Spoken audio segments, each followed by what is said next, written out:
Thank you to everyone in attendance. There's some open seats, so if you see one, please grab it. We're going to try to get everybody to sit down. All right.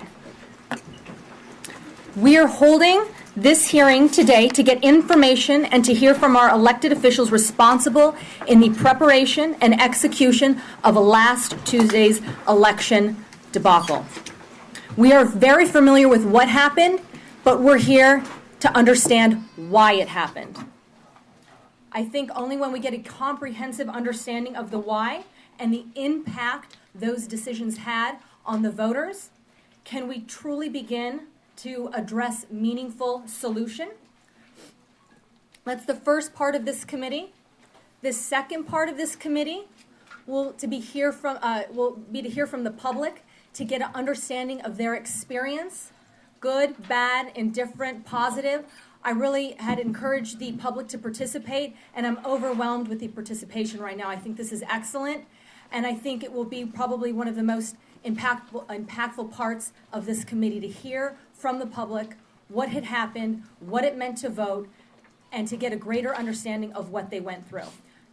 With that, we have an application here where you can register in to make sure you're in the queue to speak. So for those who want to do that right now, who are in the audience, please make sure you have registered in our system.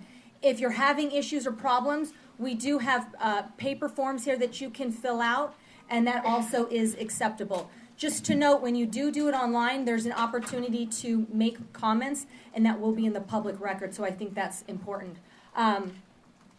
Secretary Reagan may or may not be here, so we're going to start with Helen Purcell. And if when she gets here, we'll move right to her as our second speaker. So our first speaker will be Helen Purcell. Madam Chair? Yes. Sorry. I know that you want to get some of the testimony here, and I know we have a lot of people who want to speak after that, but is it at all possible to hear from some of the people and their experiences before we have some of this testimony, at least some of them, because these are folks who stood in line for hours. They stood in line for hours to vote. They shouldn't have to wait hours to speak here. And I think that some of these folks should hear from these people directly. I'll wait 5 hours.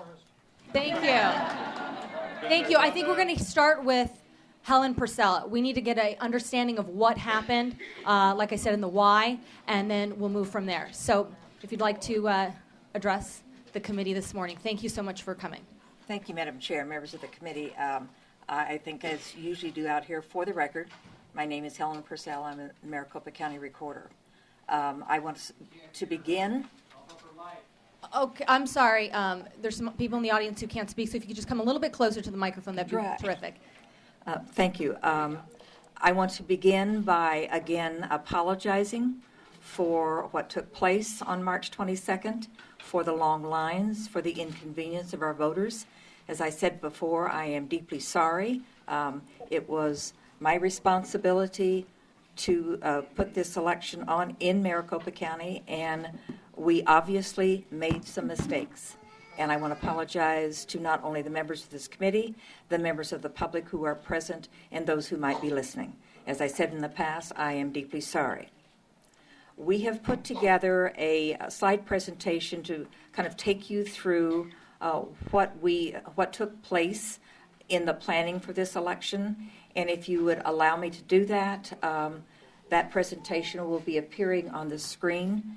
And Jen Marson will lead that. I'm not the technology person here, but she's going to lead that. And then I think that will answer just some of your questions. And then we will be, of course, available for anything after that. Thank you. So you're not going to be the one that leads the presentation? Pardon? You're not going to be the one that leads the presentation? No, ma'am. No, it's a brief presentation, and then we'll be available for questions after you see the information that we've put together. Okay. Jen, if you want, I find that peculiar, but Jen, if you would like to lead the presentation. I do. Absolutely. Can I move this microphone down here a little bit? Go ahead. Make adjustments if you need to. I don't know whose that is. I'm sorry. Okay. For the record, my name is Jennifer Marson. I'm the Executive Director with the Arizona Association of Counties, and we are going to go through a brief presentation to go over kind of the overview of the different areas that you had on the agenda that you wanted to address in terms of Maricopa County. Before we get into that, you would also ask me to talk a little bit about counties in general, since I'm with the Association of Counties. Go ahead. I'm sorry. Let's make sure we aren't interrupting from the audience. I appreciate people have comments, but let's keep them to ourselves. We have a speaker here at the podium. Thank you. So first off, we'd like to thank the Secretary of State's office, all of the county elections departments, motor vehicle division. They've all been great in helping us process through this election, in particular the provisional ballots that have been counted and are still being counted right now. We don't have data from all of the counties right now because we are only 6 days out and we are still processing provisional ballots in, I believe, all of our counties still. Turnout seems to be relatively on par with 2008 and 2012. Slight differences, but we're right around the 50% mark in terms of turnout, and that's traditionally mostly among both parties as well. We did have vote centers, obviously, here in Maricopa County. We had them in Yavapai, Cochise, Yuma, and Graham County as well. In 14 of our counties, we did not have this issue. It was a significant problem, and it was a significant problem in Maricopa County. But I don't want anyone to think that this was a statewide issue. It was Maricopa County specific. Arizona and Maricopa County in particular have a history of successful elections. We would consider this an anomaly, a big one, no doubt. And Maricopa County has accepted full responsibility for that. But we don't think this is elections as usual, and we think the track record previous to March 22nd proves that. So we know what the problem was, we know how to fix it, and we are prepared to fix it moving forward. So let's get into some of the data. Now, some of these statistics are unofficial. As we said, we're still counting ballots. So as we go through, and I believe members were provided with a printed out copy of the presentation. Okay, so we're talking about 1.2 and change eligible voters, and that's because a portion of our total registration are not eligible because they were independents, and per statute they could not vote in this election. Early voters and PEVL. PEVL is the acronym that stands for Permanent Early Voter List. We had 897,000 voters, or 72% of those eligible were on the Permanent Early Voter List and received a ballot in the mail, or they one time requested an early ballot. So that number includes both of those categories. We had just over 533,000 early ballots returned to the county, and we had just over 83,000 voters vote at the polls last Tuesday. In terms of provisional ballots, we had approximately 24,000 of them. Again, this is Maricopa specific and this is unofficial. We're still working our way through those. About 18,000 of them were from independents. So not eligible to vote in the election, but we did have to vote them a provisional ballot because we don't deny anyone a ballot if they show up at the poll and request one. We had approximately 11,500 early voters show up at the polls and want to vote at the polls. However, only 147 of them had to vote a provisional ballot. The rest we were able to give a standard ballot. We're going to talk a little bit more about that later. Sorry, the only screen that we can see is having problems, and we're unable to see the presentation. Yeah, we can't follow the presentation. Okay, we're working. They'll work on it. We'll do the best that we can to facilitate being able to see the presentation. Perhaps we can get some hard copies printed, and those can be made available. Jenna, these are going to be available online, your presentation for the public. We will make it available. We will also print copies so that people can have copies as well in hand, and we will work on making sure that the TV monitor is Okay, running. I will try not to touch the computer unless I'm advancing a slide. Maybe that's causing the glitch. Okay, so in terms of turnout in Maricopa County, these are the numbers as of March the 22nd, 49% overall, 42.9 in terms of early ballots, and 6.7 at the polls. So the biggest question on everyone's mind is how did they come to choose 60 as the number for the vote center model, right? So we're going to talk a little bit about how they did that math. So to that point, I want to hear from Helen Purcell how you turned 60.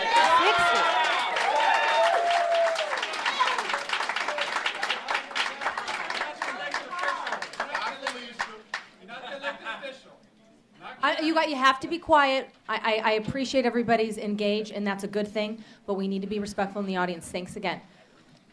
I understand you want to present the data, and that's great, and I want to hear the data, but as far as the process for why decisions were made, I want to hear from the individual who made those decisions. Thank you. I appreciate it, audience, but let's, That's up to Helen. Sure. Do you want me to advance the slides for you? Yeah. Okay. All right. Okay? When we looked at the total number of registered voters for this particular election, 1,000,009, that's our total registered voters in Maricopa County. Of those, 750,000 are from the independent or no party designated. The total qualified to participate in this election was 1.2 million. The total qualified voters on the permanent early voting list out of that number was 890,000. The total possible voters at the polls was 310,000. The estimated turnout, using the 2008 as a model, since that was the last election where we had a contested presidential election, was 23% at the polls, or 71,300 registered voters. Of that, we figured that there would be 1,188 per polling place. We rounded that up to 1,500.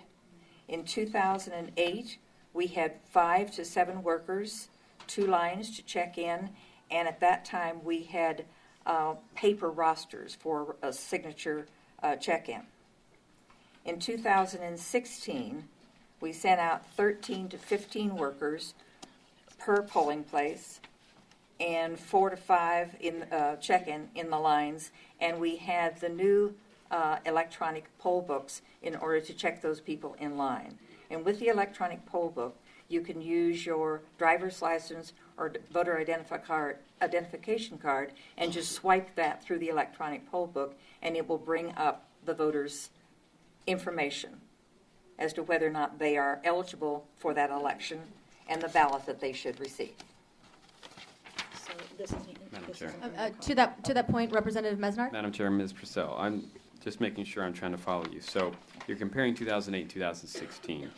In 2008, the 5 to 7 workers per site, 2 check-in lines, that applies to the larger number of polls. Is that correct? Right, that's correct. And then rough math looks like you essentially cut the workers per site, or you double the workers per site, double the check-in lines, and then cut the number of polls. Reduce the number of polling places, yes, sir.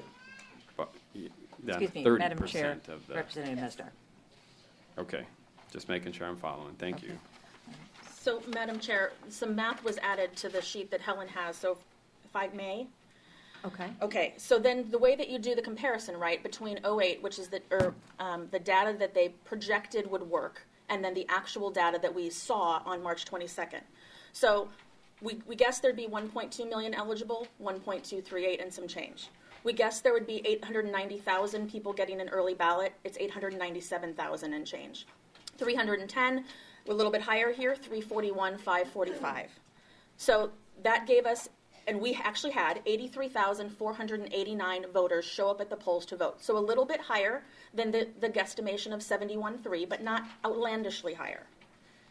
And that was an average. Now, of course, we had polls that were higher and polls that were significantly lower, but they used the 1,500 as a threshold, Average. and the average is under that threshold. So the logic that the county employed to decide isn't based in, it's not arbitrary. It was based in numbers that, by and large, it looked like it should have worked, but darn it, it absolutely did not work. They made a mistake. You know, audience, It's horrible. Nobody at the county elections department. one moment. Yes. Representative Carter. So just trying to work some math here. So it looks like, based upon these numbers, there was approximately 31,500 more people than expected. Correct. That's correct. And if you divide that up, obviously each poll would have a number of people turn out, but that equates to about 525 extra people per polling site. Madam Chair, Representative Carter, we believe that's correct. Okay. Madam Chair. And I don't want to just, sorry. No, finish, please. Representative Carter, you have the floor. Madam Chair, to Jen. So, and maybe it's later in the presentation, are you going to talk about sites that had a greater than expected turnout versus sites that were tracking in similar numbers as you expected. Madam Chair, Representative Carter, that's also correct. Okay, thank you. Representative Winiger. Madam Chair, to that point then, two different subjects dealing with what you're talking about right now. In these estimations and this, the math, did you take into account parking at these locations? Because I've heard anecdotal evidence of people having to park a long ways away and the average of. Ms. Purcell. Madam Chair, Representative Winiger, yes, we did take that into consideration because we knew that if we had this number of sites, we had to have larger facilities that had better parking than what we would normally have at our polling places. Okay, Madam Chair, secondly. Yes. Did you take into account this plan of being able to vote anywhere at any location in these estimates? Absolutely. That was one of the parts of this. That was an extra thing that was added to it. In a normal election, our system will not let us do the vote centers. We have to do that in a regular primary and general election. We have to have the 724 precincts. In this instance, we decided that we could do the vote centers and allow people to vote anywhere. But to that point, how was that communicated to the public? How did the public get to know that they could vote at any site? What was done to communicate to the voter that these were sites available to all voters? Madam Chair, we had those sites on our website. We have done a number of interviews with various media to get that out. We've had it on Facebook since about the 1st of February. Well, I'm not sure Facebook is a good qualifier for. I know that it's not, but that's where some people get their information. So we tried to get all the places that we possibly could. Madam Chair, to that point. Okay, to that point, Representative Winiger, and then I know we've got, yes. To that point, Ms. Purcell, you stated in the meeting, I watched the meeting with the County Board of Supervisors. In that meeting, you said you held back until March 9th to promote the anyone can vote anywhere scenario because of the March 8th Tempe election. So correct. basically, you're saying you really ramped up the promotion of this with only 13 days to go for an election. Is that an adequate amount of time to promote something of this significance? Madam Chair, Representative, obviously it is not. That's what we did because it was a Tempe election on March 8th, and we didn't want to confuse those voters, 75,000 voters in Tempe, that they could go any place because they could not. Madam Chair, Tempe had 4 polling sites as well, though. I mean, they were kind of more stacked, I think, with polling sites anyway. But, okay, thank you. That answers my question. Okay, Representative Larkin. Thank you, Madam Chair. Madam Chair, Ms. Purcell, what steps were taken to ensure that the voting centers did not adversely impact populations covered by the Voting Rights Act? Ms. Purcell. Madam Chair, Representative Larkin, we looked at the county as a whole and put polling places in places where we could find large areas, and it covered all of the areas of the valley, whether it was minority or any other area. We did not look specifically at any one particular one as being in an area. Representative Larkin. Thank you, Madam Chair. Madam Chair, Ms. Purcell, in my particular district, there wasn't one polling location. And then going back to your numbers up here on the screen, you know, I don't want to spend a whole lot of time on our presentation, to be quite frank with you. And, you know, we saw, you know, Trump rallies, we saw people come out for Hillary, we saw thousands for Bernie, and I just don't understand why that wasn't calculated into your polling locations. I mean, you yourself said that there's a significant amount of energy going across the country, and you were excited about the elections, and they were going to basically, you know, use numbers of previous elections when we have thousands and thousands of people who are getting energized over this presidential year, and we didn't blink an eye over that for whatever reason. Okay. Madam Is there a Chair, question? Representative Larkin. Madam Chair, was that even a thought when you were deciding to set up 60 polling locations when thousands and thousands of people that were being rallied up for the presidential year? Ms. Purcell. Madam Chair, Representative Larkin, we set up the polling places way in advance of an election, as we have to do to set up our system, set up any election system. And as I have said before, I apologize profusely for those polling places being inadequate. The audience, we're going to, in order to get her testimony, we have to be respectful, please. Listen, audience, please. It's important. Allow her to communicate her thoughts. Madam Chair, Representative Larkin, as I said, we made some horrendous mistakes, and I apologize for that. I can't go back and undo it. I wish that I could, but I cannot. I can only say that we felt that we were using the best information that we had available to us and in past history. To that point, are you saying that the main factor in determining, in coming up with the 60, was that you didn't anticipate the increased turnout? Madam Chair, no, that is not Okay, what I'm then what saying. specifically? I got a little bit lost in all of your numbers. What specifically led to the decision to go from? Well, to go from 211 in 2012, but in 2008, which you keep referencing, there was 403 locations. Madam Chair, there were, in 2008, yes, there were a little... That's right, 403 locations. So we keep talking about this 211, but that was in 2012 when you didn't have a Democrat nominee. And so that there was a significantly less polling places. But if we're going to use the 2008 as our reference point, that's 403 polling locations. And now for the 2016, basically, open seat presidential preference election, we have 60. Tell me again what specifically made you come up with 60 as an appropriate number.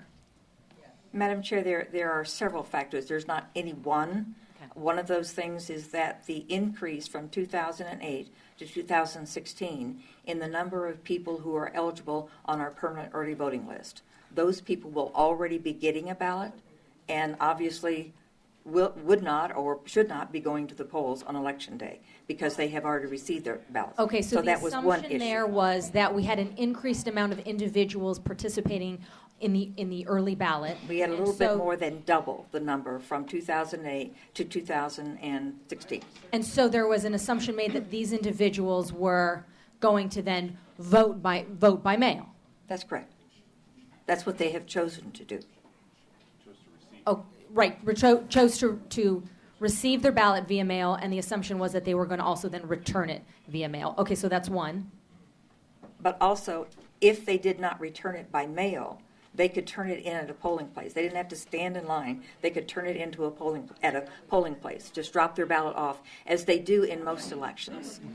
We have a number of early voters who drop their ballots off on Election Day at every election. Okay. So that's one of the issues. The other thing that we thought with the electronic poll books, we could process them quicker than we could with the old paper. Let me ask about that. Is that something that you've had experience with in the previous elections? Was there something new about these electronic poll books? I mean, what exactly made you think that this was going to be? Did you have more of them at these locations? Typically, you have 4. Now you have 15 of electronic poll books. Yes, that's the case. We increased the number of electronic poll books and the number of workers. So all By of how that. many? By how many? So to give me what a typical precinct election looks like as far as staffing and poll books, and then tell me what the expanded location looks like. I think you can show it on the slide that you have or on the paper you have before you that we have 5 to 7 workers per site in the electronic poll books. In this election, In the way. oh, in the paper, excuse me. And in this election, we had 13 to 15 per site and 2 check-in lines, and then you had your electronic poll book, which means a worker does not have to look you up. You swipe that number, or you swipe your voter registration card or your driver's license, and your name comes up. Now, that's also another factor. There's also the factor of the money, and that has to enter into any decision we make about anything. I'm sorry. Do you have it to that point? I was waiting for an earlier to that point. Yeah, I was waiting. Okay, before we get into the money, Let her go for the money and then I'll. do you want to do, okay? Are you comfortable with that? I just want to make sure I got your question. Yes? Perfect. Finish your point, please. So we looked at the amount of money that we felt was going to be available for this election, knowing that as of the time we started planning, there was not sufficient monies to pay us for a full-blown election. So we were trying to downsize if we could in order to come up with the monies that were either already committed to this election or that we had been promised and hopeful that the legislature would look at that issue again and include more money for this election. And those bills, as I understand, have already gone through the House and the Senate. Okay. They've not been signed. What bill? The Secretary of State had a bill that would pay their office completely for this election. And I think the second measure on that bill was that it would discontinue presidential preference elections in the future. Okay. In 2008, what was the reimbursement for I the don't presidential preference election? I don't. Madam Chair, that would have been $1.25 per registered voter, which had been a number that had been in statute long before '08. In 2012, a bill went through the legislature, started in Mr. Gould's name, ended in Ms. Yee's name, to make it 100% reimbursement to counties. That was in 12. And then last year, the statute didn't change, but in the budget, the legislature took it back to $1.25. Right, and this is what I'm getting at. So you have functioned fine, and in the last, again, let's use the reference point of 2008, you were able to budget a successful presidential preference election with $1.25 per registered voter reimbursement rate. And you're telling me then now that you're not able to do that in 2016 when you've been operating with that reimbursement rate for several presidential preference elections? Madam Chair, I would have to check back, but I'm not sure that the monies that we received in 2008 were sufficient to pay us for everything in that election. I would have to check that. And I just want to go over, so with the 1 year when you had 100% reimbursement, which was in 2012. Pardon me, Okay. Madam Chair, perhaps I misspoke. The PPE occurred in 2012, and legislation went through during that session, which was not effective for that election. Okay, so for the 2012 PPE, The rate was 125. the rate was 1. So have you ever had a presidential preference election with that 100%? Madam Chair, no, we had not. This would have been the first one had the legislature not changed it last year. But you have been operating fine with the 125. Madam Chair, I don't think the counties would characterize it as fine. Counties were eating a lot of cost of that election. So and then are you yes. saying those last elections were problematic, all of the other? Madam Chair, I don't believe that they were problematic. They also did not occur in a year in which we had 4 statewide elections. Well, you're talking about budget cuts, but I'm looking here, in every single presidential preference election, you've had the exact same reimbursement rate. Correct. You mean, so you're that doesn't covering mean something that never went into effect. Madam Chair, 100% reimbursement had never been on the table, and we are going to conduct the election as counties are required to do. That doesn't mean we were fully reimbursed for the cost the way we are in an August primary or in a November general or in the May statewide special. But okay. So I know we have some questions, but you have been operating with the same reimbursement rate. So to imply there's some kind of cut, you've never had 100% reimbursement. So there really technically hasn't been a cut. Madam Chair, I guess technically that's Okay. true, but That's there what I wanna also know. That's all I technically wanna haven't know. been 4 Rep- statewide rep- elections in that's a all I single wanna year. know. Thank you. Technically there hasn't. Representative Clark. Madam Chair, Ms. Purcell, how much do you spend on public education of the money that comes to you from the state, the $4.4 million? Or there's some portion thereof, I know some of it was promised. Madam Chair, Representative Clark, to my recollection, that does not come out of monies for the PPE. or if it does, it's a very small amount, that would come out from my regular budget, Okay, any Madam monies that we Chair, spend. Helen, how much Is that? I mean, you're talking about Facebook. Do you know how much you pay to educate the public? I can't tell you. I would We're be working happy to get those back that figures video you. I for don't you, but know you can that. hear the audio still. Right, thank you, audience. Let him finish. More questions. Have you calculated how much you've spent per site of these 60 sites for this election, roughly? I could get that for you. I don't Don't know yet. I do not have it in front of Don't me. know. Okay. So, Madam Chair, here's, I kind of see what Helen is saying about not being fully funded. Yes, it is true that you are required to do a certain amount of per voter $1.25. It is inaccurate to say that you were fully funded because there was a cost shift to the counties, and this is from the County Supervisors Association of April 2015, a cost shift of $1.9 million. So it sounds to me like you were waiting for the legislature to give you that $1.9 million, which they had in the 2016 budget shorted you. Is that true? Madam Chair, if I may. Ms. Purcell. The 1.9. Stop. You.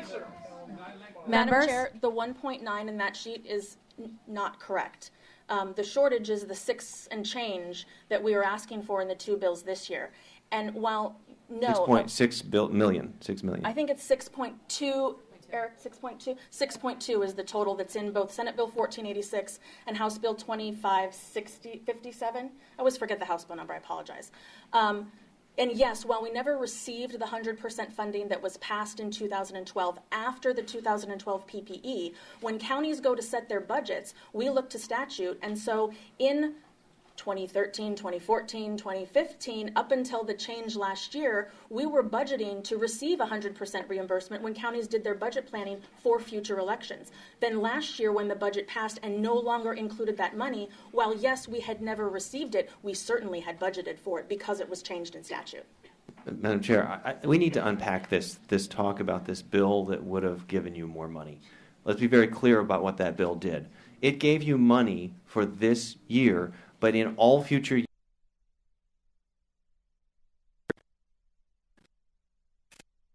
the president, Yes. the Madam Chair, parties would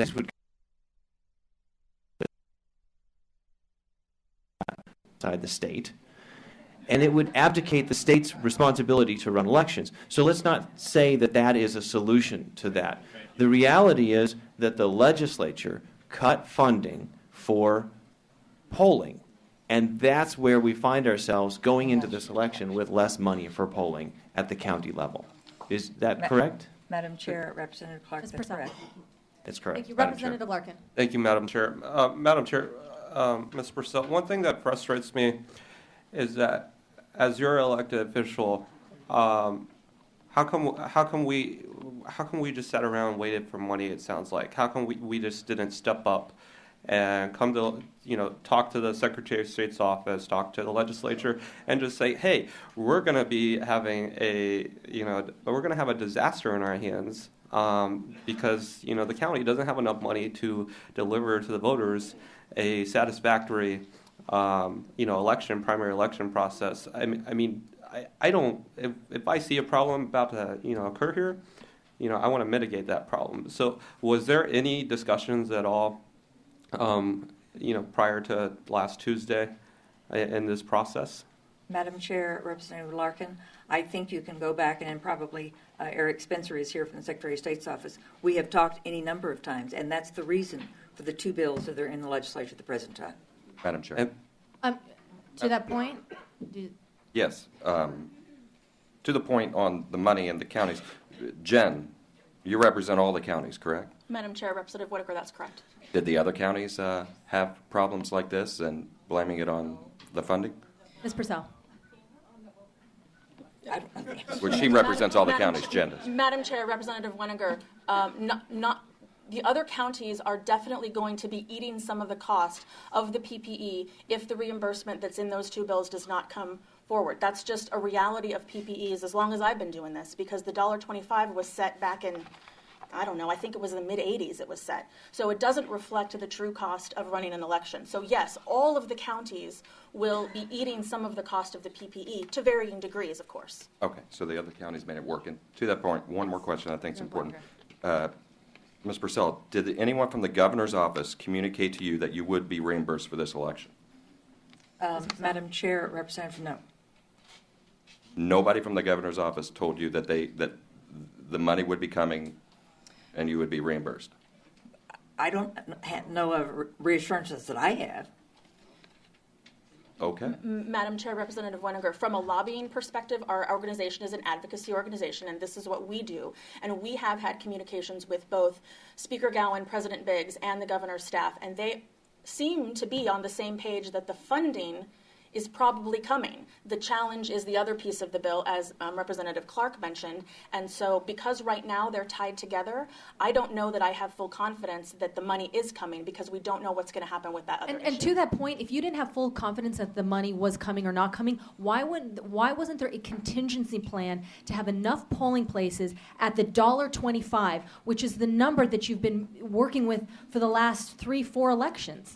Why didn't you have one that one plan with the we may have more money, and then the other plan with the if we have to go back to the $1.25 reimbursement? Madam Chair, I think I've already explained that. I made a giant mistake. And that's an understatement. Madam Chair, Representative Larkin. I one of the other things, on Tuesday, I guess I'm kind of curious because one of the greatest things that happened on Tuesday was that we really did see a lot of the community come together, hold each other's spots in lines, and bring water, pizza. Although, the other hand, we had people take time off work, and missing putting in the hours to put food on the table because we had such long lines. I'm curious as to what did you do? How did you react to that? To make to try to mitigate some of those impacts on throughout that Tuesday, last Tuesday. Madam Chair, Did we provide water? Did we try to what was your reactions? And what did you do to try to at least mitigate some of those problems? Madam Chair, Representative Larkin, we sent additional people, we sent additional equipment out to the polling places that were having the long lines. No, I did not send water out. Okay. Audience. Representative Larkin. That's all I have. Okay. I did have a question. In statute, I believe, and I can't, to be honest, I'm sorry, I don't know if you touched on this, but I just wanted to make sure I got it in the record. I believe in statute you're allowed to have early voting locations. Can you tell me just how many there were and where they were and what was done to kind of communicate that there were early voting locations available? And then can you also just tell me how much in advance do those get set up? Madam Chair, the early voting sites were at my 3 locations, and they are set up 26 days before the election when the early voting starts. And they go through the Friday before the election. Okay, great. As required by law. Madam Chair, to that point. Yes, Representative Larkin. I just, out of curiosity, Madam Chair, Ms. Purcell, how are you classifying voters active or inactive, just as we start to go down that path? Ms. Purcell. Madam Chair, Representative Larkin, it is not whether a voter is active or inactive, but whether their address is inactive. If we have gotten notification that somebody doesn't live at that address, then we are required to send them 2 different messages of some kind that have to go in the mail. And we cannot move them from active to inactive until that happens. However, if they come to a polling place or let us know or anything that they in fact are maybe have moved to another address but just not sent us any information, then they are removed from the inactive and put on the active. So they are never taken off. They're always there if they let us know that they are still in this jurisdiction. Thank you. Representative Clark. Thank you, Madam Chair. At one point in the question to Helen, it was mentioned that other counties were able to pull this off. And so the problem is all Maricopa, and I don't want to absolve the county of the mistakes here, but ARS 16248A says that all these other counties must have sufficient polling places such that there is one polling place for every 2,000 people.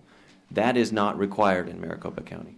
So it's much more open to how many polling places they can have. So to say, well, all these other counties did it, why couldn't Maricopa, kind of ignores the difference that's set out in statute for those two. But I do want to ask the question about Department of Justice preclearance, which unfortunately, due to an unfortunately ruled Supreme Court case, we're not under preclearance for Department of Justice anymore, and I think we're starting to see what happens when we're not. You've been through preclearance process before, have you not?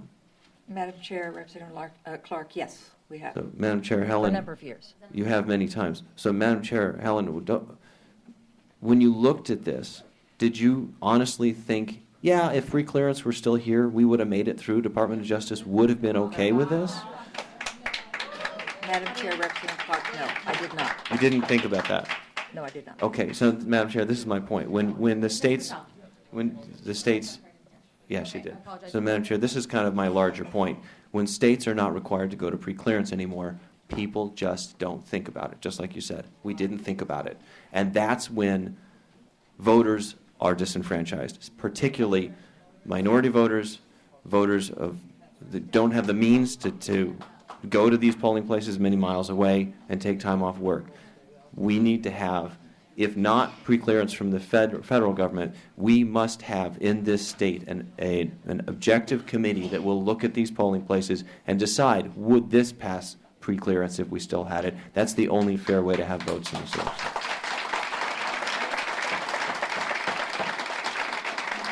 Thank you. Jen, then, perhaps I did want to kind of get a better understanding behind the logic here, using no more than half of the number of precincts. Why, can you talk about that verbiage in statute? I'm there for years. That's, Where are you, 248? yeah, no, 248C. Okay, hold on one second. Madam Chair? No, I'm sorry. I apologize. No. You need to sit down, because if I let you do it, then. I can reintroduce myself. I think that's the question. Reintroduce yourself, Okay. My name is Jennifer Marson. I am the Executive Director of the Arizona Association of Counties. We work with all of the counties and their elected officials in a variety of different capacities. I am also... We are a nonprofit, that's correct. They're a private organization. I also work as a troubleshooter for Maricopa County during elections. I've been doing that for, I think, 8 years. I don't tend to work during session, so I wasn't working for the PPE, but a troubleshooter is someone who is assigned a handful of different polling places, and they're in charge of kind of rotating through them throughout the election, troubleshooting, solving problems, answering questions, filling in when there's long lines, stuff like that. Are you a lobbyist?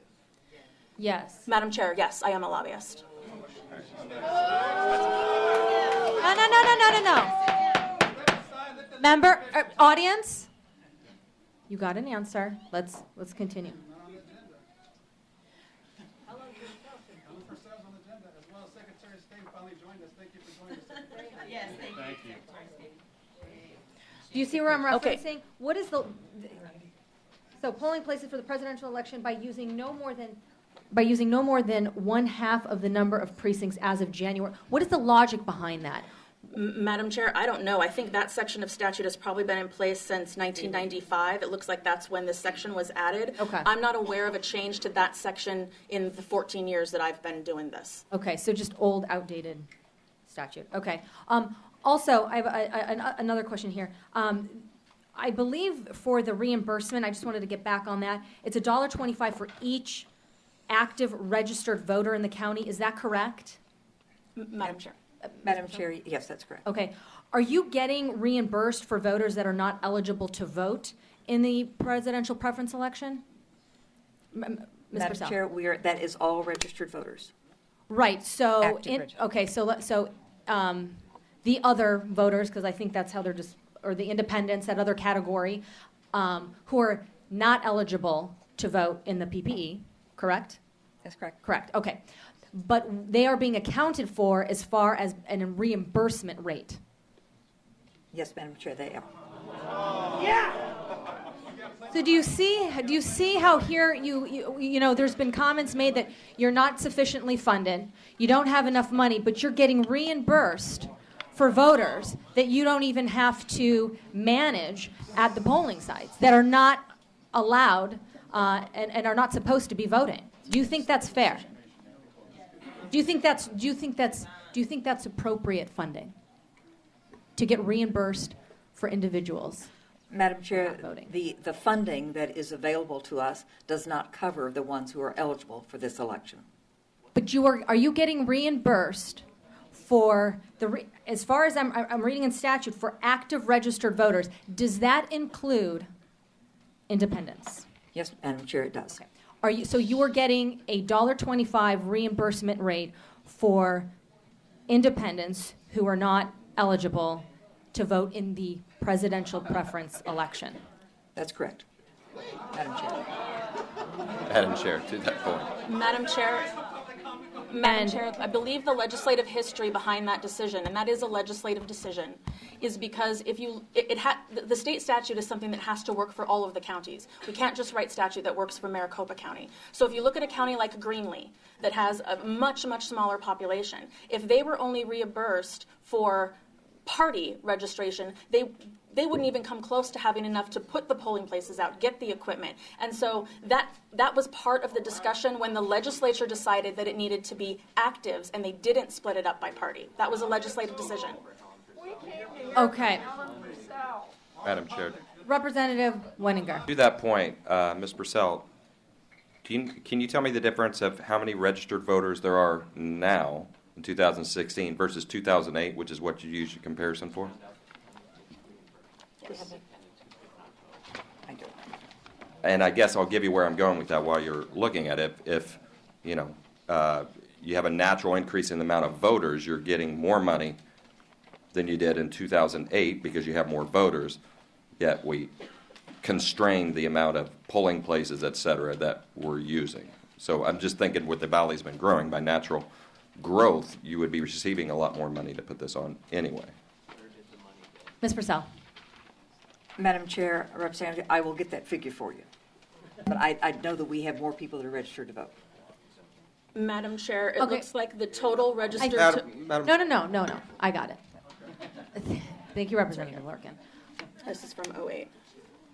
Okay, Ms. Purcell will be addressing Representative Wenninger's question. Madam Chair, Representative, the total registered voters eligible to vote in the 2008 election was 1,114,208. Madam Chair, so Yes, versus please now, continue. which you said, I think is 1,238,792. Madam Chair, Purcell. Representative, yes. So we have a difference, just doing quick math, of 124,000 and change, or 25,000 and change, multiplied by $1.25, $1.25, for, that's how much you've increased. Madam Chair, Representative, Ms. that's Purcell. correct. Okay, thank you. Members? Yes, Representative Mesnard? This goes back to a question that Mr. Clark raised. I mean, it was quite a serious accusation as far as polling place locations and whatnot. Can you tell us how you go about and who in your office goes about choosing which polling, whether there's 200 or 60, which polling places you're going to use?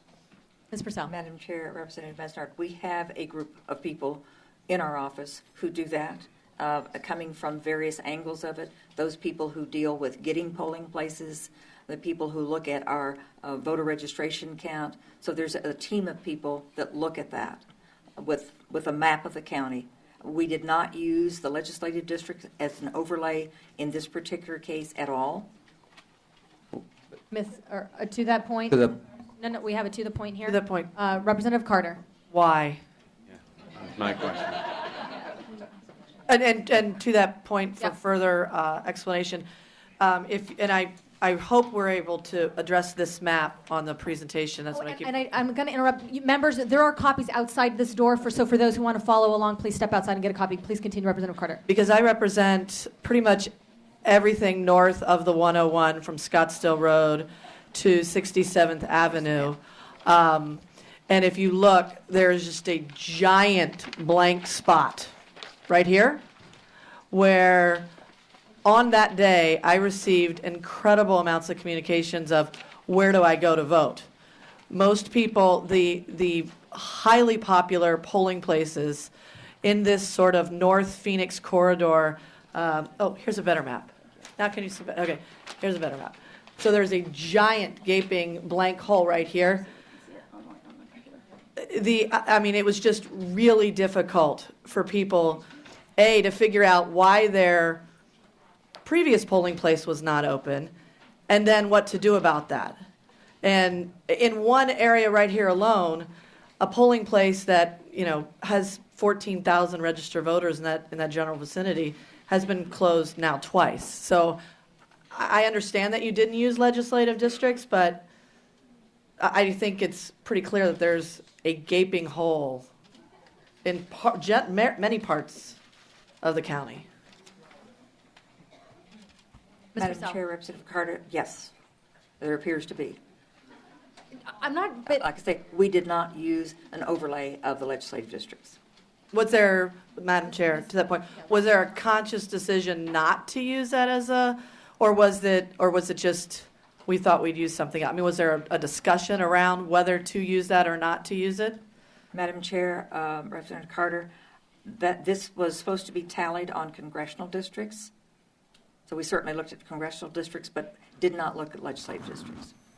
And Madam Chair, to that point, did you look at any other geographical boundaries, such as the city council districts, or was it solely on congressional districts? Madam Chair, Representative Carter, as I understand it, it was solely on congressional districts and just looking at our map in general. So, and to that point, and it really isn't a question because I think the answer is it was just on congressional districts.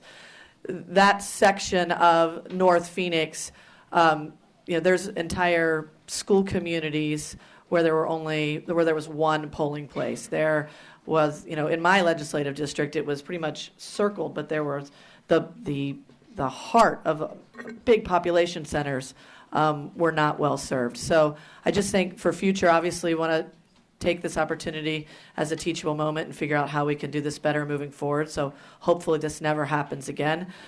My recommendation is to look at any type of geographical boundaries you can use to make sure that all of the communities have an equal amount of accessible polling places. So that would include using legislative districts, school district, city council districts, and any other districts, county supervisor districts, and so forth. In other words, think of Thank you. That's right. we can't have outbursts.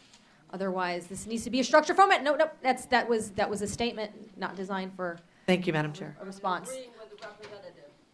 Thank you, Representative Carter. Representative Larkin? I'm good right now. Okay. Rep. Carter got it. All right, members, any additional questions? Actually, I did Okay. have one. Yes, we'll go Representative Larkin, then to Representative Thank you, Madam Winiger. Chair. Madam Chair, Madam Chair, Ms. Purcell, did we run out of ballots at any time? Madam Chair, And, Representative Larkin, not to my knowledge, and if there were no paper I'm ballots sorry. available, Madam Chair, I asked Ms. Purcell how often did we run out of ballots and from what CDs, congressional districts? Okay, Ms. Purcell. Madam Chair, I thought Representative Larkin, I thought your question was, did we run out of ballots? Yes, did we run out of ballots at any time on Tuesday and from what congressional districts, if so? Madam Purcell. Chair, Representative Larkin, not to my knowledge, and because our fail-safe there is that there is a touch screen in every polling place which can be used if there are not paper ballots available. Thank you. Okay. Representative Winiger. Madam Chair, I've got just a couple questions that hopefully it'll just be really quick before we get to somebody else. I just want to make sure we Yeah, get. please, continue. Were there any delays of significance in 2012? Ms. Purcell. Madam Chair, Representative, I don't, not that I'm aware of. Okay. That was, 2012 was only one party involved in that election. Okay. And what policy or policies have changed since 2012? Ms. Purcell. Madam Chair, Representative Weininger, the policy, I guess, as we look at a picture of what we see the election entails, and decide what we're going to do in this particular election. So there are always, from any election cycle to election cycle, there are going to be some changes. Okay. And then real quick, because hopefully we're going to have MVD up here at some point, can you quickly walk me through the process when you receive a voter update or from the MVD, or somebody changes that an address or something, what you do when that comes in? Madam Chair, Representative Weininger, there are two processes because there are two ways that we receive. We receive either those that go online at Service Arizona, and that is taken from the voter putting the information in, and we know that they have made either a change or listed their party there. They have to do that in order to proceed to the next available thing. When somebody signs up on paper at an MVD office and we don't receive that paper, we receive the data from MVD. If it shows on the data in the party preference the word blank or something similar to that it's not a party, then we do not change the party of the person. We leave what they have on our records. We only change the information that they're trying to change, like their address, possible name change, something like that. Madam Chair, to that point, Yes. how is that facilitated? We need to dive deep with MVD on this too. When you get that over there, it has, and that's the one I want to drill on, the one that says blank. Is it a computer that makes that change, or is it a worker at your office that makes that change? Because obviously you have to go and you have to figure out somehow. Is it a computer figuring it out, or a human being figuring out what their previous registration was and whether to keep that? Madam Chair, Representative, look at it this way. We're looking at our system and seeing what they have sent to us. And if they've changed an address, we're going to change that on our system. If we see blank, we're not going to change anything in that category. Okay. How many of those do you think you get a year? Madam Chair, Representative, I have no idea. I can certainly get that for you. I don't know. Okay. Do you think there's a possibility, being you're saying that this is dealing with humans putting it in, that there's a breakdown in human error, some people who are seeing blank and putting in P and D? Madam, you mean on our records? Excuse me, Madam Chair. You get a form over there. You're saying somebody actively... We don't really get a form. We get data. Okay. We don't get a form. But there's a human actively looking at the computer and changing the address and doing that? Madam Chair, Ms. Purcell. Representative, yes. Okay, Madam Chair, what I'm asking is there a possibility, I don't know how many people you have doing that on staff that's their job, but is there a possibility that there's a minority of them who are just either doesn't have the training or doesn't want, to go through the process of that and is just putting in independent or P and D instead of ascertaining the old information? Ms. Purcell. Madam Chair, Representative, there is always a possibility that a human has made an error. Thank you. Madam Chair. Yes, Representative Mesner. To that point, Madam Chair, Ms. Purcell, what Mr. Winiger is getting at, and what a number of us have heard among the myriad of issues that occurred at the polls, was some people showing up who were registered independents, not knowing they were registered independents, not knowing that they were registered no party affiliation. I can certainly appreciate the get out the word on who can and can't vote, and we can certainly have the policy discussion as to whether or not independents should be voting in political primaries and all of that. But what we don't want is people showing up in line believing that they are registered a party, whether it's Democrat or Republican, waiting, in this case, 2 or 3 hours, only to find out that they're not registered that anymore because of something that happened. We have to track that down. And that's what Mr. Winiger is getting at, and I'm very interested. A number of us up here are interested in that particular issue. Ms. Purcell. Madam Chair, Representative Mesnard, that we are, if they came to the polling place and they voted a provisional ballot, those ballots are being examined right now as we speak. The staff is working on that. If we look back, as we have in several instances, on previous registrations that we have in our system, and sometimes we will have 4 or 5 different changes, we will certainly look at that. If there has been nothing, if they have always been registered as an independent or not given us any information at all about party, then they are left that way.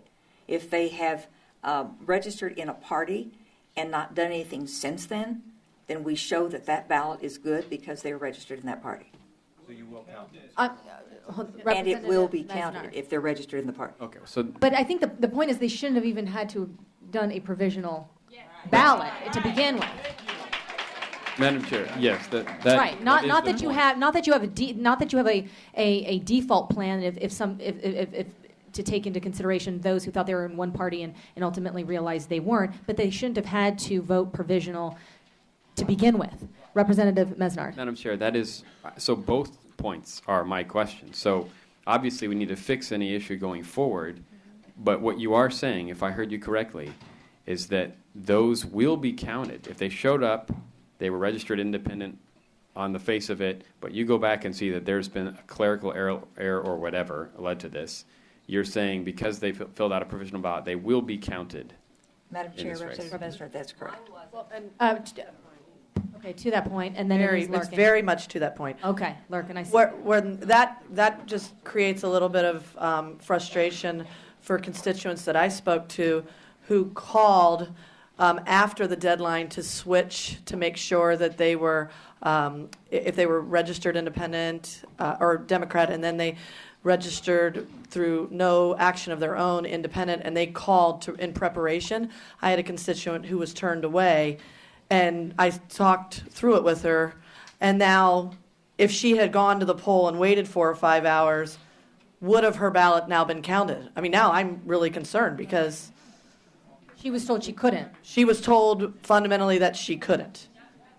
And So, and that happened, but you're saying if she went to the poll, the Yeah, a week- here right. that it would have been counted. right, so now that makes me concerned because, that's a voter who called me and said, my entire life I've been registered Democrat, and I want to prepare to vote in the presidential primary. It was after the deadline where we were required, where you were confirming you were a party affiliated.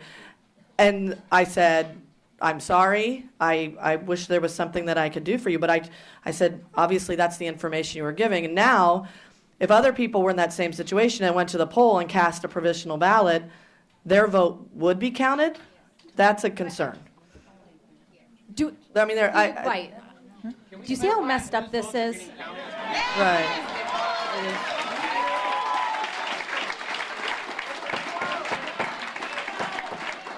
I mean, there's just massive. Members, actually not members, audience. The members have been the members actually have been well behaved. Representative Larkin, you've been waiting patiently, please. Thank you, Madam Chair. Madam Chair, may I make a suggestion for the committee here? So this doesn't turn into a debacle down here. Would you mind maybe giving a brief 10 minutes for anybody who's wishing to speak? Just only because I'm sure that, they probably are limited on Representative time. Larkin, we've addressed that. They're going to have an opportunity. That was something that I encouraged, and we're going to get to that. We had members who wanted to ask relevant and poignant questions to Ms. Purcell, and so we're working through that too. We're all going to have to work together and kind of be patient. Madam Chair, what I'm suggesting is that we just take 10 minutes in between. We've already been here for an hour and 15 minutes. Okay. So allow some people to speak until they can Thank you, depart. Representative. All right. Audience, if I have another outburst, then it's going to be very difficult to continue. We've heard a lot of relevant information. I appreciate the testimony. It was important that the public be able to hear from their elected official responsible or part of this experience. So we have done that. Members, are there any additional questions? Madam Chair, I was waiting. Okay, see, Representative Clark. Thank you, Madam Chair.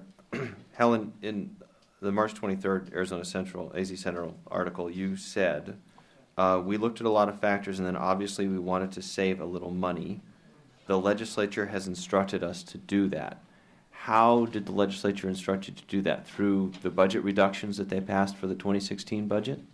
For the election services line item? Ms. Madam Purcell. Chair, Representative Clark, through the fact that they were not, at that point, fully funded. We are still not fully funded for this election. Okay, thank you. Representative Clark, okay. Yes, Representative Just Wenninger. on the previous thing, I just want to point out to you, and maybe get you their names to do it. I have two different individuals, one Democrat, one Republican, and I represent them both equally, in that they said that they received the wrong ballot. So a Democrat received a mail-in ballot that was a Republican received a Democrat, and they tried calling the office, and they couldn't get it fixed, and basically they just lost their vote. Ms. Purcell. Madam Chair, Representative Winninger, we want to look at that, so I'm assuming you will give me those names so I that will. we can I don't research want to that. broadcast them publicly, but I'll get their names from them. One was an individual who told me directly, and one was a very close friend who told me that it happened to their father-in-law.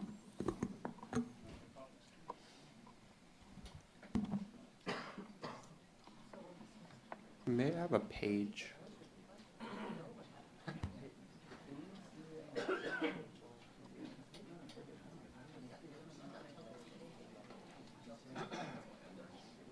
Members, any additional questions? Okay. Hearing none.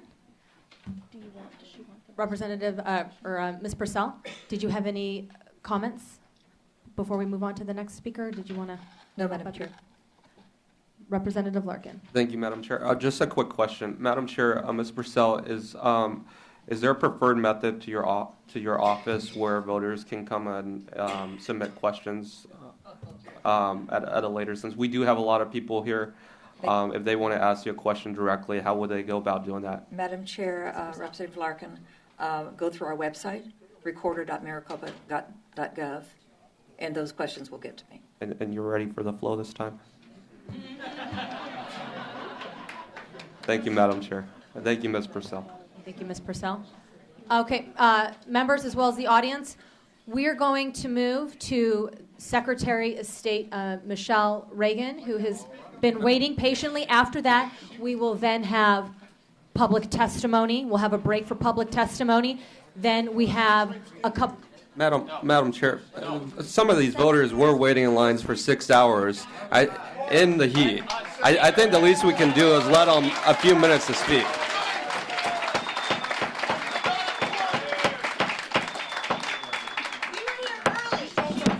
She gets to speak, she shows up late, we've been waiting here. Audience, you're going to have to relax. Thank you. I appreciate everybody's patience. We're going to hear from. You don't. If she yields her time, is the secretary? Would you like to yield your time? Okay. If she wants to wait. If she wants to wait, that's fine. We will move to some public testimony. Due to the amount of people who would like to participate, we're going to limit that to 2 minutes. Please try to get all of your comments and thought, because we want to get as many people through as we possibly can. We have no particular order here. There is. Madam Chair. There's no particular. Representative Larkin, 1 moment, please. Thank you. There's no particular order, as far as the public testimony. We're going to go with who's signed in first and work down the list from there. We'll get as much as we can, and then we'll go back to the other designated speakers. Mr. Vice Chair, so the first person in line in our register to speak system. Okay, Madam Chair, we have, a lot of people that are here, so I'm going to be the timekeeper. And it's not out of a lack of respect for the person speaking, but respect for everyone else who wants to speak that we're going to try to get through. So I'm going to be the bad cop, I guess, but just bear in mind that we have a whole lot of people that want to speak, and there is no order. So I'm just going to pick the first one on my list, and that's Shayna Stevens.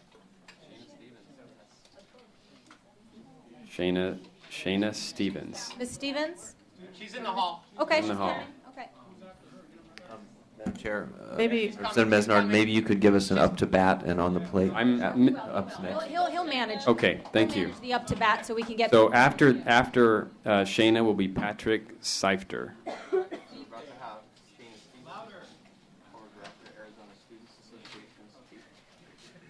You have 2 minutes, Ms. Stevens. Thank you so much for coming down. Absolutely. Good morning, Madam Chair and members. I am here on behalf of the 540,000 public college and university students here in the state of Arizona. I am the executive director of the Arizona Students Association. One of the things that we work on every single year is registering students to vote and ensuring that they are civically engaged in our governmental processes. However, as you all know, a lot of their ability to be engaged and to actually vote in this election was inhibited by many of the things that you have already heard from today, and I appreciate each of you actually taking the time and asking the questions. There is one particular story that I want to share with you.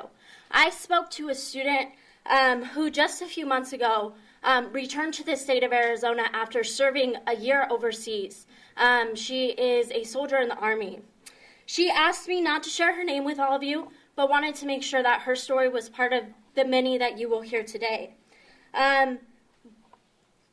She came back from serving overseas. One of the first things she did was enroll in Estrella Community College and re-register to vote after researching candidates and finding which candidate she most identified with. What she stated when telling me her story is, I just spent a year laying down my life to protect the rights of Americans. I faced death every single day, and one of the things I kept telling myself was it was worth it. I had to keep going. Our democracy, the rights of the American people, were worth me giving my life to defend them if need be. Yet, I come back, and the right to vote that I looked death in the eye for every single day for an entire year was taken from me and from thousands of citizens in our state. And I am at a loss for words to describe how much that will torment me. This student, this soldier, was one of those many that we are hearing that registered as a party. And when they showed up to the polls on election day, they were told that they were registered as an independent. This is someone who has risked their life to defend each of our rights to vote.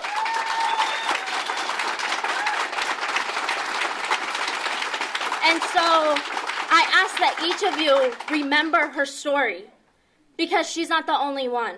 And while she risked her life to defend our rights to vote, it's all of our responsibility as citizens and as elected representatives that we ensure that her right to vote is defended. So thank you for the time. Thank you for your comments. The next individual wishing to speak. Is Patrick Seifter, followed by Kinsey Ramaklis. Madam Chairwoman, members of the committee, my name is Patrick Seifter. I want to thank you for taking the time. As you all know, there has been an injustice. Unfortunately, this is not the first time this injustice has occurred, nor is it the first place that it has occurred, but it does not make it any less of an injustice. I am here speaking on behalf of voters I know personally, as well as many other stories that have been relayed to me. I heard of elections being decided long before hundreds of voters even got to vote. Provisional ballots being given out to people who registered on time and showed up on time. And people who just had to leave because they had to go back to work. Our right to vote, and to have that vote counted, is the most direct way that citizens have a say in our political system. Self-determination is what makes our society one that we can be proud of, one that we fight for. It is a right still too many people around the world do not have. People waited for hours to cast their vote. People tried to do their civic duty and too many were not able. We demand that all these votes cast are counted. We demand that the necessary steps are taken to ensure this will not happen again. We have 3 more votes this year, not mentioning the many more votes we have in the future. You closed polling places. You denied people the right to, you denied proper ballots. You made sure that many people had to choose between voting or keeping their job. Then our recorder goes out and blames the voters for this. How dare you blame us for this? To those officials that failed us, you must show us you have integrity. You must resign. Stop pretending that this is how things are supposed to be. Stop pretending that incompetence, corruption are acceptable from elected officials. 30 seconds. Stop pretending you represent us. We do not want platitudes. We do not want empty promises. We want action and accountability. This will not end today. We will be back every election, every vote, holding you all accountable. We are secure in the knowledge that our rights will be restored. Know that the days where we are silent are not over. Every vote counts. Thank you. Thank you.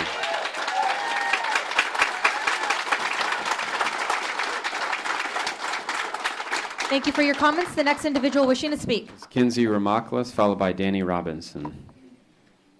Is Kinsey Ramaklis here? Thank you, sir. Your name for the record. Kinsey Ramaklis. I just have a few kind of things to bring to people's light.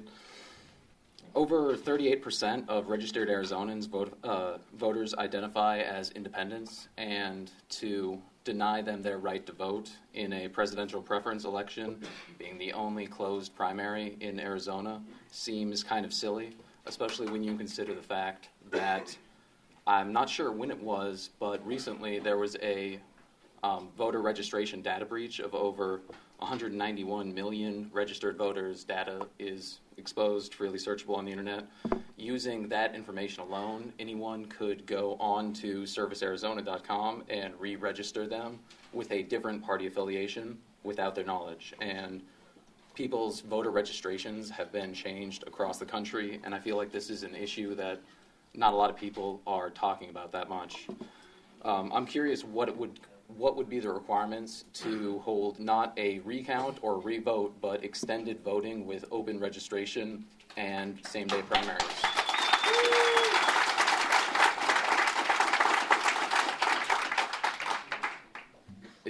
What would it take for that to happen? I'm sorry if I didn't mean that as a rhetorical question. I mean, if you want to continue to just use your time, I mean, this is for you to state your experience. Well, my experience, I registered before the deadline, so did my girlfriend. I went to go vote, and they couldn't find my voter registration. Then they found it, and my name was misspelled. By that time, it was too late to change. I was given a provisional ballot without telling me that's what it was, and that was after waiting in line for 3 hours, and I got to vote at 10 a.m., so if it was that backed up by then, it's kind of ridiculous. And I feel like I've heard anecdotal evidence of 1 in 3 people giving provisional ballots up to 8 and 9 people giving provisional ballots. That's why a lot of the numbers that Helen Purcell quoted as likely election day voters seem very kind of off and fishy to me.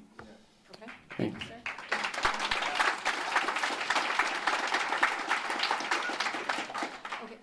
So is there any, I'm just curious, what would it take to hold extended voting? Because that's my real question for coming here. A polity discussion kind of outside necessarily having the public come here and testify. You use your 2 minutes. I greatly appreciate it. Madam Chair, It can was I just impactful. respond? Would you like to respond? Madam Chair, members, and those in the audience, and sir, there are a lot of different ways people think we should handle it. Some people think independents should be able to weigh in for Republican and Democratic and other choices. Some people don't. Some people think we should have an extended time. Some people think, you should have been here for a little while. Some people think the fact that we have permanent early voting captures that extended time that folks might have. There are a variety of different positions on that, which is why it's difficult to have a one-on-one conversation. That's a conversation we're going to have. I'm just curious how You got to inconvenient address you the can chair, make and I know. voting. Members, when you do come up to the podium, just so we keep the protocol, Okay. it's to the chair and then each individual Okay. member. Please continue. Oh, I'm just curious. It seems like voting is trying to make more and more inconvenient in the hopes that people don't vote. So, Madam Chair, Member, or audience, please. with all due respect, The reason why Pebble was set up, it used to be absentee, you had to have a reason you were going to be gone. Then we just opened it up to anyone to try to make it more convenient. Now, I think it's perfectly valid that we look for ways to make things more convenient. We will be exploring those. There are, like I said, a myriad of ways that that might look like. And that'll be a discussion that will be ongoing, and we invite you all to make your opinions known and to weigh in with your elected officials. But it can look a lot of different ways, so it's hard to have just a one-on-one within a 2-minute time frame to get to everybody else. No, I mean, that's fair, but it just seems like this discussion is going to be ongoing past the point that this election is relevant. And it does matter now. Like, if you had the ability to put forth a extended voting period with same-day registrations and open primaries, it would pretty much change the country. Madam Chair, people in the audience, there's nothing we can do about what the election that just occurred. Obviously, we're trying to explore what the problems were. We can't go back and sort of retroactively give people extended time. That would be a violation of other issues that the Supreme Court's ruled on in the past. Nevada did it. Listen, audience, I called this hearing so that you had an opportunity to engage and be on the record.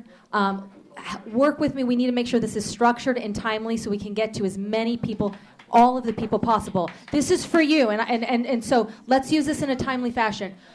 And your comments are important and noted, and we do appreciate them. Thank you, sir. Okay. Thank you. The next individual wishing to speak, and then the next one in the queue, please. Next one is Danny Robinson, followed by Dean Palmer. Mr. Robinson. Is Danny Robinson here? Okay. Right where? I'm not seeing. Is there a Danny Robinson coming? No. Okay, then Dean Palmer is next, followed by Ryan Garrow. Yes, he's here. He's here. Who is here? Palmer's here. Dean Palmer. Okay, Dean Palmer is up, followed by Ryan Garrow, or Jarrow. Oh, okay. Are you the next one in the queue? Okay, you'll. Yeah, time to find out. I'm Danny Robinson. Okay. I if you don't couldn't mind get stepping in. down. Excellent, sir. Thanks for joining us. You'll have 2 minutes, and I just want to make sure you get all of them, so we won't start until you're ready. And then Okay, sir, please. Thank you for letting me talk. My name's Absolutely. Danny Robinson. It's very personal for me. Why I'm up here speaking is for my daughter in Tucson. She has 2 kids. She's going to school. She works all she can. And she took out the time from her day to go vote, and she stood in line for hours and finally got close to there, and they told her that her vote wasn't going to count. But she went ahead and waited and went in, and they told her that she wasn't a Democrat anymore. She was an independent, and she wouldn't be able to vote. She's always been registered as a Democrat. She's always voted as a Democrat. Suddenly, she's been changed. And after all that, she called me. She was in tears because they were telling her that her vote wasn't going to count. And one of the facts she was very upset about also was that they called the election before even a very small percentage of people had the votes in that were waiting in line. And they were coming out and telling the people that were standing in line that your vote is not going to count. The election has been called. And this is ridiculous. This is unjustifiable in any book. And I want justice for my daughter. I want a revote. And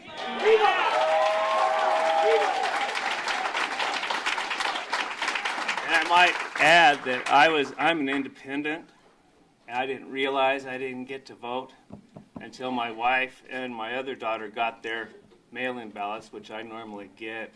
And I went and checked it out and found out that through my own not knowing, which I really don't have an excuse for, I thought that an independent could pick who they wanted to support in the election and get to vote in the primary. And I didn't get to do it, so I don't feel good about that. But really, I'm here for my daughter, Adelina. Thank you, sir. Thank you. Madam Chair, I know there'll be a number of folks who think we should scrap what just happened and redo it. It is not that simple. If we do that, it disenfranchises a lot of people who did vote, and then we're all in all kinds of other legal water. So there's Allow another No, that's not that is that is audience. Madam Chair. We have a way where we got to keep it a structured communication. Representative Mesnard. Madam Chair, we will explore everything, but I just want you to be aware of what legal parameters we must work within. Just being honest with you. I don't want to get somebody's hopes up that we can just snap our fingers and redo things. It does not work that way, but we will explore every possibility and try to come to the best decision we can as an elected body. Sir, thank you so much for coming. Please. I'm sorry, Madam Chair, one second. Is this, I'm sorry, who are Palmer, you? yeah, Mr. Dean Palmer, Palmer. okay. Just trying to keep track. Sorry, Followed Ryan. by Ryan Jarrow. Okay, Mr. Jarrett, please get in the queue. Mr. Palmer, please go. Sweet, yeah, Glendale, Arizona. I'm a veteran Air Force and was out there in Glendale. We had 2 places, and I think before I kind of launch onto, what my experiences were, I think that, there is an opportunity for discourse. I mean, I know we've got our time, our 2 or 3 minutes or whatever it is, but I think it's fair and it's an opportunity if we ask you all a question. I think it is within your right and probably even your responsibility at this point, considering the circumstances. Maybe you could take the opportunity to respond to us for a simple question.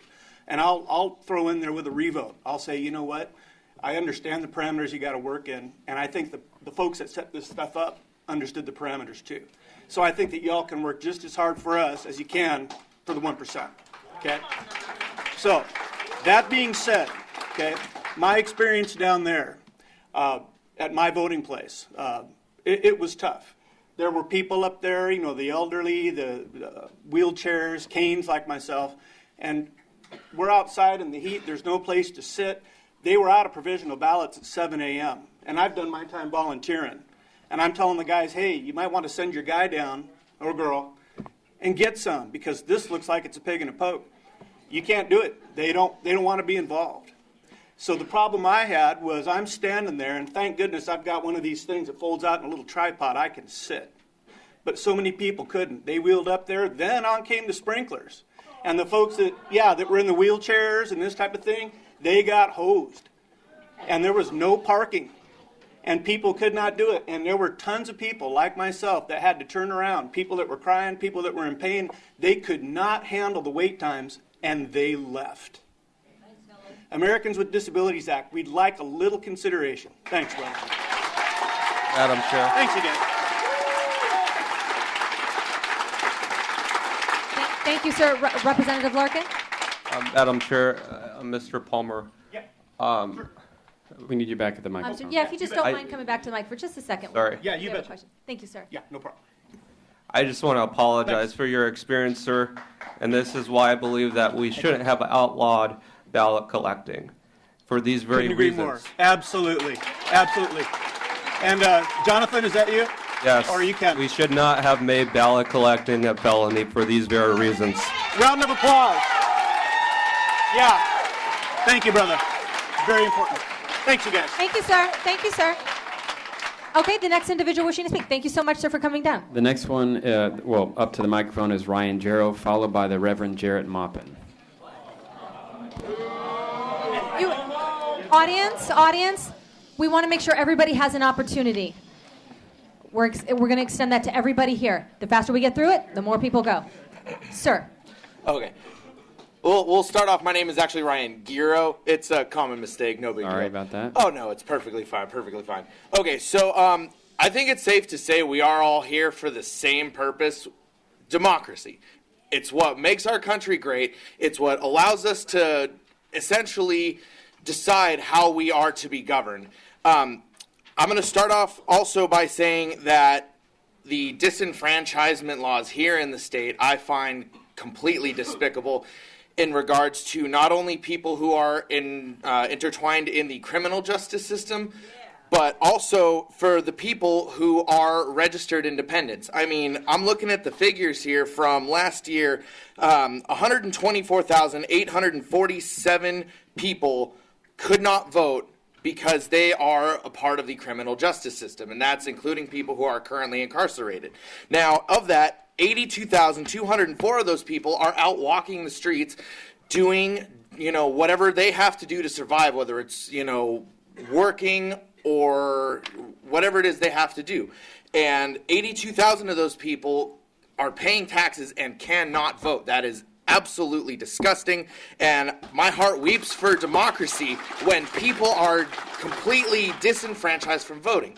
And so I would like to also call for a revote. I understand there are things that have to be done in order to make that happen, but that to me seems to be the most logical way to do it. And in order to make it the most democratic possible, we need to allow same-day registration. We need to allow all those who have been disenfranchised to vote regardless of their personal situation. I myself am among one of those people who were disenfranchised before I was even able to register. So I stand here and say, let me vote, let my voice be heard.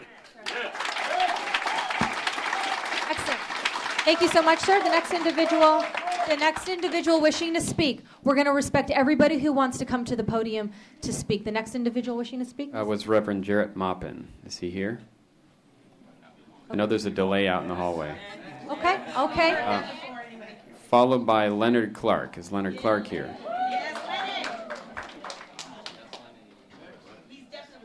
I hear from Leonard. Okay. Okay. And after Leonard will be Brandy Fled.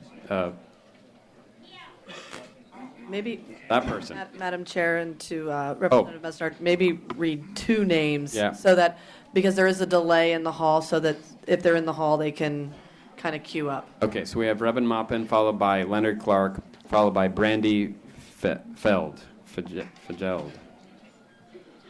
Reverend. Please. Madam Chair, committee members, let me first say that what got us here happened years ago. When a Republican-controlled Congress decided to gut the Voting Rights Act and not reauthorize it. Subsequently, the Supreme Court decided that states like Arizona were no longer subject to preclearance, so we can make arbitrary election rules and changes as we see fit, even though we have a long history of voter suppression and discrimination in this state. What happened on Election Day, I'm not excusing it, but we have to look at what is going to happen now. Will there be a new election for people that did not vote in the presidential preference? Absolutely not. Is the recorder going to resign? Absolutely not. Are any of you calling for a criminal probe or asking for her to be criminally charged? No, that's not what's happening. So we have to deal with what we're handed. What happened to voters was terrible. There's no excusing it, but since the recorder isn't leaving unless she's voted out on Election Day or is reelected on Election Day, we have to work with the person who's in that office. So I'm interested in what Representative Mesnar said just a few minutes ago. If you missed it, you should have been listening. Where do we go from here with respect to elections? I met with her the day after this happened to make sure that this wouldn't happen again to people in my community. I, too, stood in line with folks at the South Phoenix Community Center, Central and Alta Vista, who waited hours and hours in line in order to vote. When I met with the recorder, we made it very clear. I was angry. I went in there to slay Goliath, but what I found were two women who admitted that they made a mistake and didn't want it to happen again. So some of the things we got them to agree to do was a 300% increase in polling places, 724 locations, one for every precinct in the county.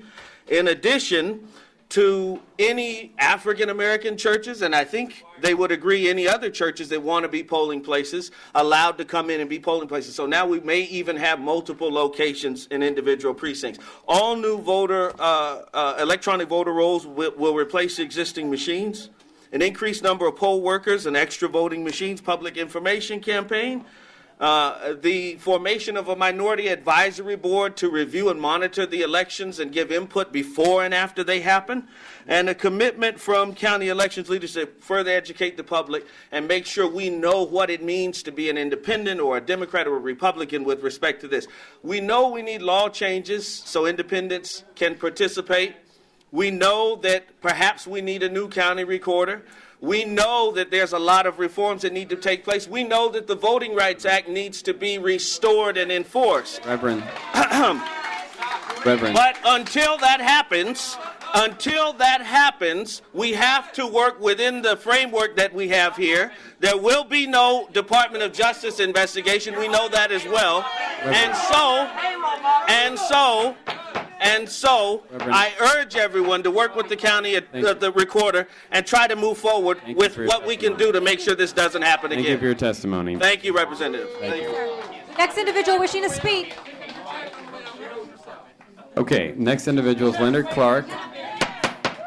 Leonard Clark, followed by Brandy Feld, and followed by Redeem Robinson. And Madam Chair, just Audience, please. at 1:30 today, we do have to go to the floor. So that's in a little over an hour and a half. We're probably going to be here until then. But I just wanted to give everyone a heads up. So we do need to keep to 2 minutes. You've mostly been doing pretty good, so I appreciate that. But I'm going to start to be a little more unkind if you start going past 2 minutes. Mr. Clark, take it away. Thank you. My name is Leonard Clark from here in Phoenix. Thank you for letting me speak. I do respect the fact that we're allowed to speak today, but I just want to start off with what I have to say with the words Purcell resign and Osborne resign.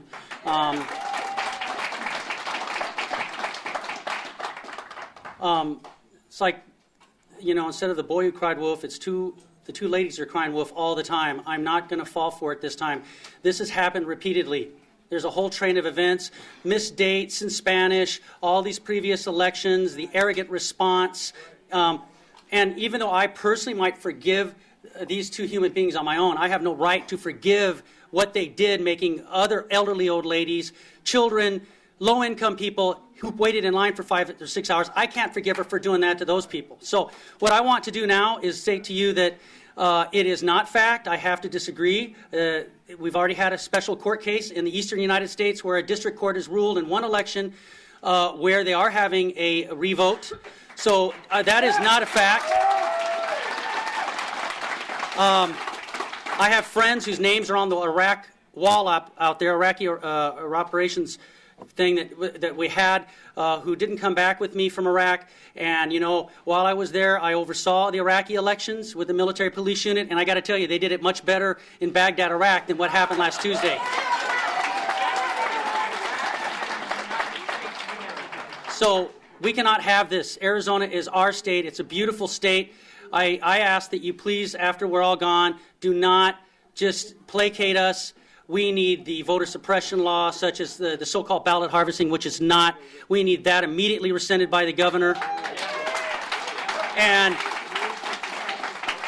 I'm just outraged. I'm outraged, and I do want to thank the one elected official who's had the courage so far to call for the resignation of somebody who's been entrenched in power for almost 30 years, Representative Jonathan Larkin. Thank you. Thank you, sir. Next individual wishing to speak, and then we're going to take a... Madam Chair, we're going to, and then at noon, are we going to let the Secretary of State? Yeah, we're going to do a couple more, and then we're going to move to the Secretary of State. And then we'll go back to and then we'll come back. Okay. So we had Brandy. Where's Brandy? And I'm very, very curious how to pronounce your last name. And then Redeem Robinson is next, followed by Ann Pyron. Good afternoon. My name's Brandy Fjeld. Thanks for coming. Norwegian. Say that again. And I just wanted to tell what my experience was voting. I got to my polling place at 11 o'clock. I was there until almost 2 o'clock. I was mailed an early ballot, misplaced it, and I thought, oh, okay, I'll be all right. And then when I got there, I realized, shoot, I don't have my driver's license because I left it in the bank thingy going through the drive-thru. So I had to use my passport ID. I used my passport ID, and they're like, they couldn't find my address. So I'm a medical marijuana patient, so I gave them that card, and it had my address on that card. And they were like, another 20 minutes trying to find me. And they finally said, okay, we'll go over here and see this person. And they gave me a provisional ballot. And as soon as I got back into my car, after waiting in the line for 2.5 hours, they were already announcing who had won. And I'm really confused because I want to know what those provisional ballots are saying. That's my question. That's my curiosity for being here. Thank you so much for the testimony, and you do bring up a point that we've heard several times, which is the announcement of the election while there were still people in line. So that I think that needs to be a part of the overall discussion. That seems to be an issue that many people were concerned. And Madam Chair, yes, Representative Carter. And if somebody doesn't have the answer right now, they could just relay that information. What does the statute clearly say about announcing? Because I know some states have, so the statute is silent. And I think that's a great question. Because there is sorry, Madam Chair, because there is a relationship between the media and the calling of the early election. So I didn't know if we had statutory language on. And Jen could answer. I think I just want to stay kind of. I have those questions too. Is it arbitrary? Is it in statute? Let's just get through a couple more individuals here wanting to speak. I think you brought up some great points. Thanks so much. Then we'll move to the secretary, and perhaps either her or Jen or Spencer at that time can speak to your issue. Representative Larkin, you had a comment? Yes, Madam Chair. Madam Chair, I would just like to take a moment and relay to the Speaker's office and make the suggestion we postpone floor. I think this is a very good reason to postpone our floor session at 1:30. I think this should take precedence. And then also to a couple people who had testified on the voter suppression bill, let's be clear, that was the Republican legislature that passed that bill. And I think that it would be in the best interest of this body going... Madam Chair, Mr. Larkin, it's going to be exceedingly difficult for us to actually get to the bottom of what happened if you start to make this about something that we passed that had nothing to do with this election. Oh, it certainly does. It absolutely does not. There was nothing... Madam Chair, it certainly Mr. Larkin, there was nothing about this Madam election Chair, if I about may ballot finish. harvesting. I'm sorry. Listen, we're going to do it like this. He has the floor. Representative Mesnard has the floor. He had to that point to your comment. When he is done, you can then go back to your original point. At that time, we will presume with continued testimony from the public, since that's, like you pointed out, important. We'll see what the speaker has to say. Your request is noted. Please continue your thought. Let's go. Madam Chair, Mr. Larkin, I am interested in hearing from the people here, and I am not interested in grandstanding. I want to get to a solution, and I want to get to a solution quickly. But if this becomes overly political, that will do nobody any good. Thank you. Madam Chair, Representative Larkin. to that point, Mr.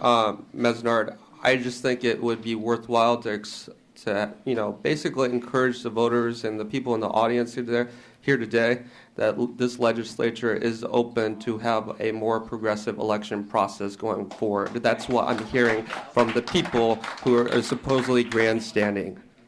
Okay. This is about long polling lines and the presidential preference election that took place March 22nd. With that, we will go to our next individual wishing to speak. Thank you, Madam Chair. Redeem Robinson, followed by Ann Pyron, and then we'll sneak in there Donna Cox. Excellent. Thank you for coming.